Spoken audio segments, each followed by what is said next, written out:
ஒரு அஜெண்டாக்காக வேலை செய்ற நீங்களே 4 தடவ உள்ள போயிட்டு வெளியில வந்து இவ்வளவு தெம்பா உட்கார்ந்து பேசும்போது, மக்களுக்கு நல்லது பண்ணணும்னு ஒருத்தங்க வரான் அவன் தன்னிச்சையா நின்னு பண்ண முடியாதா? அவருக்கு அந்த அளவுக்கு தெம்பு இல்லாதவரா? அப்படி அதுதானே சொல்ல வராரு. எங்களால தான் பண்ண முடியும். ஏதோ போயிட்டு வந்துட்டீங்க. உங்கள வந்து இது பண்ணிட்டாங்க. அப்படி ஏதோ ஒண்ணுங்க அத பத்தி கூட நான் உள்ள போகல. நீங்க ஏதோ சொல்லிட்டு போங்க.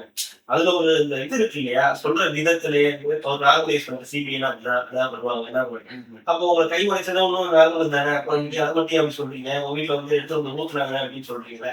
இப்பல்லாம் நம்ம பேசுறோம். ம். ஆமாங்க. தப்புங்க. அது மாரி பண்ணக்கூடாது. கை எப்படி நீங்க உடைக்கலாம். உங்க வீட்ல எப்படி இருந்தா சாக்கடை எதுவும் பண்ணலாம்.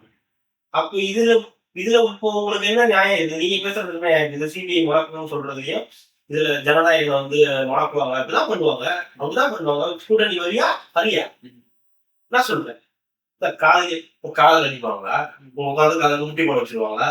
சட்டையை கை வச்சிருவாங்களா? இதெல்லாம் பைத்தியக்காரத்தனமான பேச்சா இருக்கு.